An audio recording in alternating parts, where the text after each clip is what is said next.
everyone, welcome to a MOC review. Today we're taking a look at Helryx version BU, which is a non-canon revamp of Helryx. This MOC was designed by Bukkey, and the mask was designed by Galvanize. Now, since we've already gone over Helryx's history and character in her own dedicated It's Canon video, we're just going to skip right into the MOC. Taking a look at the MOC, this is a complete revamp of Toa Helryx, taking more inspiration from the canon artwork by Mr. N rather than the original MOC. Starting at the feet, this MOC is very familiar to what we've seen before, with standard Mata feet and Robo Rider heads on the shins. But when you turn around to the back of the legs, this is when things start to differ, as on this MOC, everything has been filled in and reinforced, though it is still very similar. But it's when we get to the knees when things really go left field, as this time around, there are these 1x2 rounded plates, which completely replace the lift arms and axles that were on the original build.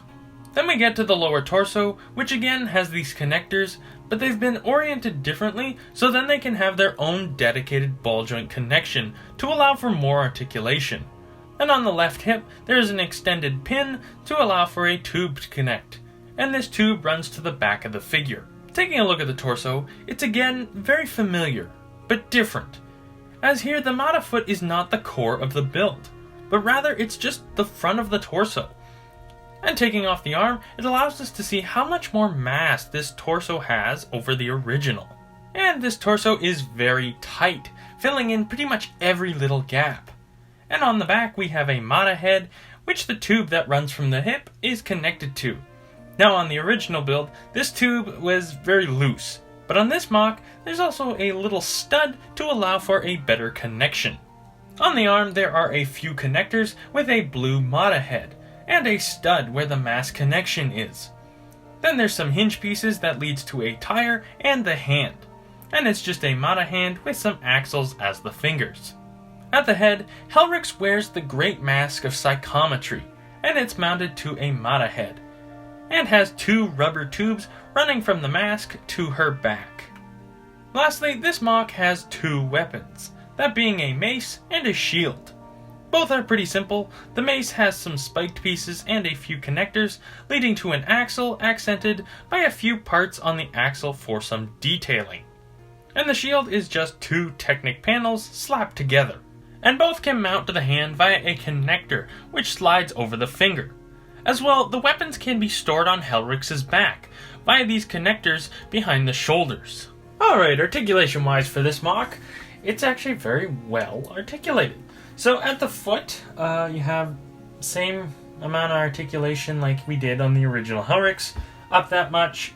Back, actually you get more here, you get more articulation backwards. You don't get any more tilt, and it does pull off the ball joint. But you also are able to get a full rotation, so that's a nice upgrade. For the knee, oh, this is beautiful. This knee is beautiful. You can straighten out all the way like you did before, which is very good. Then, because these are two stud connections, you get over 90 degrees here, plus you get another over 90 degrees here. This is a double jointed knee. This is the smallest double-jointed knee I have ever seen. Just wow. That's all I can say. Wow. That is a perfect knee. That is awesome design. You want a good design for a knee? Build that. Anyway, then moving up to the hip, you actually have two ball joints. You got your ball joint right here, which allows you to move the leg. Let me straighten the leg. You can move the leg forward that much, back that much. And you can go out all the way up, and you get your full rotation. And unlike the original Helryx, both legs have the full rotation. There is no extra tube to hinder anything, so that is very, very nice. Then you get an extra ball joint up here, where this connector attaches. So it actually allows you to adjust this connector, which allows you to move the leg back that much and forward that much. So you essentially get two ball joints at the hip, which is very, very nice. And both of these are completely unhindered. This tube attaches on the side, on the same rotation axis, I guess. So this tube doesn't hinder articulation at all, which is very lovely. Very lovely. There's nothing at the torso. The torso is a little bit bulkier, but there's still nothing there. At the shoulder, once again, you have another standard ball joint.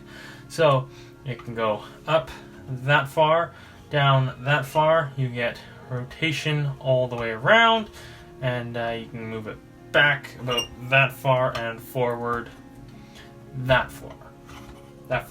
So yeah, that's good. Very similar to the original.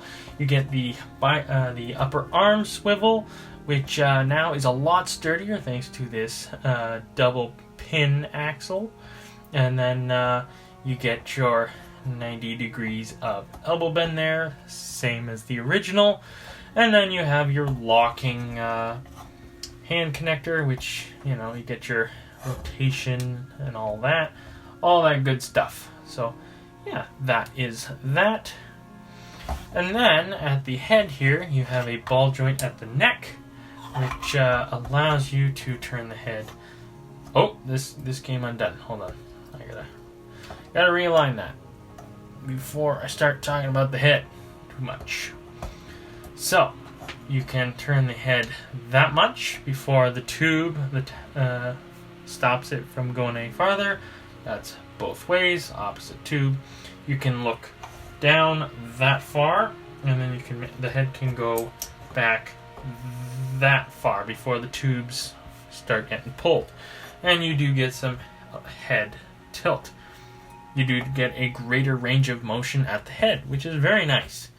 And yeah, so that is this MOC's articulation, which is very, very good. Now, the issues with this MOC. First off, the tubes that connect from the mask to the back don't always stay connected at the back because of the angle they are connected at. But reattaching them is not that hard, so it's not really that big a deal. And lastly, the knees can pop apart. This is mainly due to the fact that this is a stud connection. So with friction and a bit of leverage, it can happen. But it is a really solid connection, and it's really easy to put back together if it does come apart. Overall though, these issues are not that bad, and can be easily worked around. Now if you want to build this model for yourself from scratch, some of the more noteworthy parts that may be more expensive or harder to find are the blue Robo-Rider heads. Just like the original, this one has them, and getting them can be kinda rough. These blue connectors, these are one of the parts that I didn't know exactly what they were, so it took me a bit to find what I was looking for when parting out this model. So the info on the side here should help anyone that's looking for these parts. These black connectors, these are another part that I initially didn't know what they were, but I did find that they aren't that hard to get a hold of. The 19 long flexible tube, just like the original, these are hard to find and are a bit more expensive. A black pin, this is another part that was not on the original Helryx. These are expensive parts, and I hate them. Thankfully though, there's only one. And lastly, the mask. Just like the original, this is a 3D printed part, so you will need to get this printed yourself or by a third party. The mask specifically is designed by Galva, and I will put a link in the description where you can find this or alternatives. Alright, size-wise, this MOC comes in at about 19 centimeters or 7.5 inches. And from shoulder to shoulder pad, or like the Mata heads there, it's about 9 centimeters or 3.5 inches. So, here is this Helryx MOC next to a Mata, a Metru, and of course an Anika. And of course we couldn't look at a Helryx revamp unless we looked at the original, so here is Helryx version BU next to the original Helryx. So this one's a bit taller, which is kind of nice. So since we have both of them here, what's changed since the original? Well, first, there is a lot more support and structure in the legs, the arms, and the torso, all while improving the articulation. The revamped version also adds a few new pieces, as well as discards others, such as the car part armor that we saw on the arm, making this figure a little easier to collect parts for over the original. As well, this revamped version is extremely artwork accurate, from the placement of the hips to the shield, which is actually opposite to the original, and even to little details like the studs, which represent the light emitting from the Mata heads on her shoulders, and some greebling on Helryx's mace. Overall, this is a very well done revamp, and the designer did such a great job here, taking what was a pretty bad figure overall and absolutely knocking it out of the park, improving on pretty much every aspect from articulation to stability to some parts collecting and even artwork accuracy. If you really want a Helryx figure or need an upgrade from the original, this is the way to go. I cannot recommend this MOC enough. It is just spectacular.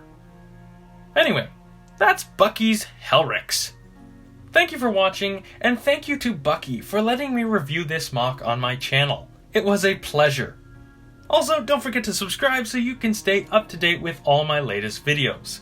And with that, I'm Legend, and I will see you all next time.